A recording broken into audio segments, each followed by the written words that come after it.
Hey everybody, it's Alex and Fiedgen here with the short bonus episode for you. Like I said last month, we are now going to be answering listeners' questions on the podcast, probably once a month or whenever we get some.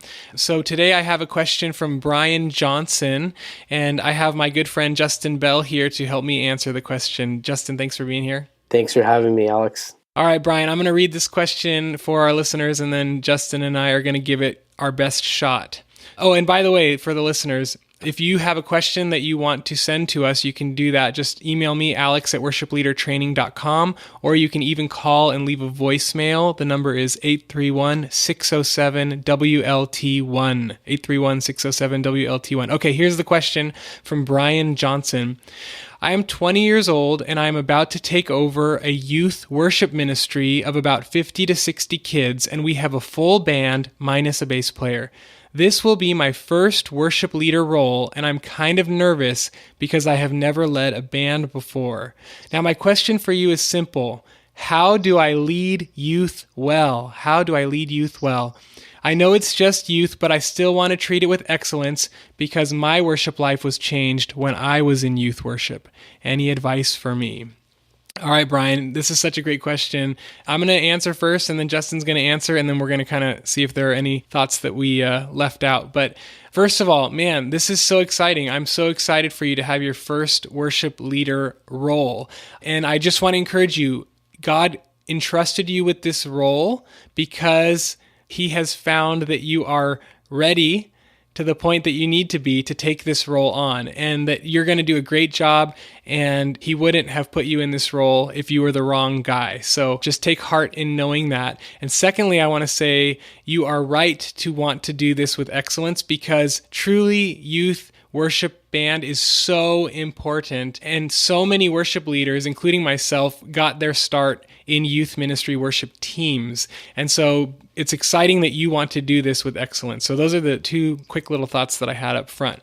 So how do you do a youth worship ministry well? Well, I would say this. I'd say, number one, the same thing that builds a healthy worship ministry for adults will work in youth ministry as well. That means, you want to have clear expectations for your team members. You want to have good communication. You want to have discipleship, meaning training, spiritual training, musical training. Those are all the key ingredients to building a healthy music ministry, whether it's for youth or adults. So this might look like a document for the kids that kind of lays out the expectations. And I have a document that I've created for my teams, and I can even put a link in the show notes for our listeners. But having these key ingredients are going to be helpful to doing youth ministry well. Depending on the age of the youth, this is the second thought, I would say depending on the age of the youth, adjust your methods. So I think that sixth graders have a lot harder time focusing and worshiping Jesus through music than maybe seniors in high school do. And so I think it depends on the age that you're leading, but if you've got these really young, like 11-year-old kids, I think it's okay to do some fun, wild, or even goofy God-honoring songs. Like, I like bananas, I know that mangoes are sweet. I mean, if it's a sixth grader, that might be good for them, Or like when I was in youth group, one of our favorites were Undignified. Undignified, I don't know if you know that song, but check it out. So, again, depending on the age that you're leading, adjust the method accordingly. The third thought that I have for you is probably the most important one, and that is to teach. I think we are fighting an uphill battle for our youth because there are so many distractions and idols that are battling for their attention. There's cute girls at school, there's video games, there's pornography, there's school or family problems, and there's so many other things that are fighting for their attention. And so I think that in order to battle for their mind's attention and their heart's affection, that you need to take the time to teach them what it is that they're doing, like what is worship and why is it important and what does God want from us during musical worship. So I would say that take some time to teach them whether that's in a small group setting, teach the youth band that you're leading, yes, and also teach the youth group. So maybe before a song or in between songs, do some teaching, some refocusing, and some recentering. And I really think that's the only way for youth to grasp what it is that's happening when you're standing on a stage with a band. Like, we need to teach the youth what worship is. So that's probably a huge thought. And then the last thing is beware of shallow songs. And I know that I told you in point number 2 that it's okay to do goofy songs, and I think it is. But what I'm talking about is avoid vague songs, because there are so many worship songs that are just vague and they lack power and they lack clarity and they lack deep truth. And it's kind of like the Keith Getty interview that I did recently, where he said, if we want our kids to have deep faith, we have to have them singing deep songs. And so just make sure that you're looking for strong songs that have clear gospel truths and not just vague, scattered lyrics. And I actually just posted a blog about this at worshipleadertraining.com, so I'll put a link in the show notes for you. But those are some of my initial thoughts. Justin, what would you say to Brian? I guess the first thing that I would say in answering your question, and Alex talked about a lot of these things, but I would definitely focus on raising up student musicians within your youth ministry. And I just want to take a moment to kind of talk about that, because sometimes I've seen in youth ministry, people can take that for granted. I've seen worship leaders before that come into a position where they're leading for the youth ministry, and they bring all of their musician friends who are in their 20s and 30s to come and lead for the students. And what happens there is that you can have a really great quality off the bat as far as worship, but the kids miss out on being able to be trained up and to be able to be a part of the worship ministry. So I'm not saying that you shouldn't ever bring in adult musicians, but I do want to say that it is going to be very important for you to focus on students. I don't think it's a good ecclesiology for us to bring in outside people to do the work of ministry, but to raise up the students that God has already brought to you. And that's going to mean that it's going to get messy sometimes. Sometimes you're going to have a 7th grader on a cajon that is just playing a different time signature and a different rhythm than the rest of the band, but that's okay. You can spend time pouring into them. The dividends that you're going to get in return down the road are going to be so much greater than if you just brought in your buddies who are really already very good at music. I know at our church, many of the musicians in the worship ministry today, for the main church, they started in youth ministry. And I, like Alex, got my start in youth ministry, leading worship. So, we hear today of so many kids leaving the church. And I think part of the reason that kids can leave the church is they don't get to discover their gifts and start to walk in them. Second thing I would say to you is leaders are learners. Continue to learn and grow yourself as you're in the ministry. Something that's talked about in a book I really enjoy called the E-Myth Principle is he says that business owners can have the tendency to work in their business and not on their business.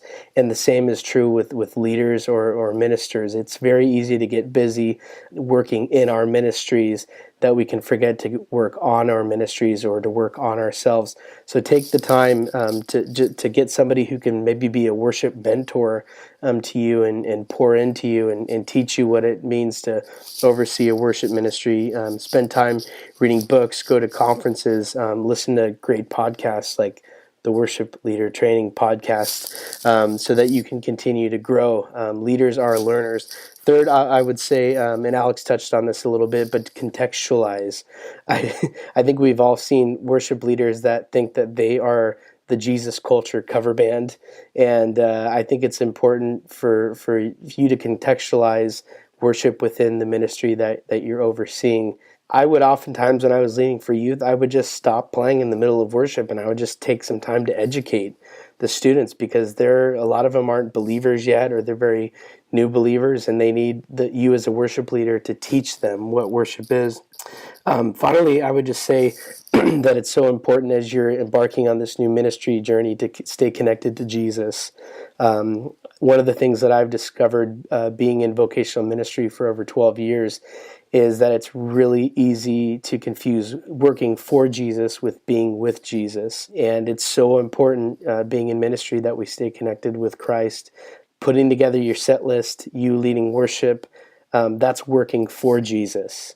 You praying, you spending time in the Word, you spending time fasting in solitude, that's being with Jesus. And that's the fuel that's going to get you through your ministry time. And I would also just encourage you to have healthy rhythms in your life. Work hard for the church and for the work of the ministry, and then rest hard, play hard, get hobbies. Ministry is a terrible hobby. Go do something that's actually fun and going to give you life, and that's going to be able to give you the endurance to continue for the long run. That's awesome. And some of that, Justin, is kind of just good advice for anybody who's just getting a start in any ministry, in any worship ministry, whether it's youth or not. One thing that Brian asked that I didn't answer was, he said, I'm nervous because I've never led a band before. Like, he's a musician, he's played by himself and he's sung by himself, but he's never led a band. I think that's what he is saying. And if that's the case, Brian, man, I would just encourage you to learn how to communicate with each of the instrumentalists that are playing with you. That's going to be super helpful if you can learn how to communicate in ways that they can understand. So here's what I would encourage you to do, something really practical. Go and listen to like 100 albums and listen very carefully. Put headphones on and listen to each of the instruments and focus on one instrument per track and go, okay, I'm going to listen to the drums. What are the drums doing here? What are the drums doing in the verse? What are the drums doing in the chorus? How are they making the build feel more like intense? So analyze the drums, then go to the guitars. What are the guitars doing? What's the bass player doing? And analyze them like crazy. And pretty soon you'll learn to be able to describe what they're doing. And then when you start arranging your bands, you'll have a good sense of what each person needs to play in order for the band to sound musical. And you'll be able to kind of have a way to communicate with the players what it is that you want. So that's a little homework assignment. Just go and listen to tons of music and get super analytical about what each instrument is doing. Any other thoughts, Justin? Yeah, I would say that with leading a band, communication is so key. As you're learning those, what Alex said is just brilliant, picking out each individual instrument and be able to kind of speak their language.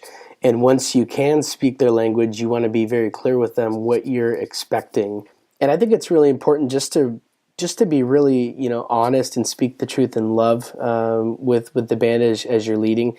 If there's a singer they're singing a part that's not really working, deal with it. With kids, you've got to be a little bit more gentle, I think, especially if you have a singer who's singing off key, maybe talking to them one-on-one as opposed to, with the whole band. But the more that you can communicate those things and give feedback, the better. And one thing is, you're giving feedback, the more that you can encourage, in addition to giving feedback, the more kind of emotional currency you'll have in the bank with those people. If you're telling the singer, all the time that they're doing a great job, that you appreciate them being there, you appreciate them being prepared, and then you meet with them to tell them that they were a little off key in that song, you have the emotional currency in the bank to be able to do that. Yeah.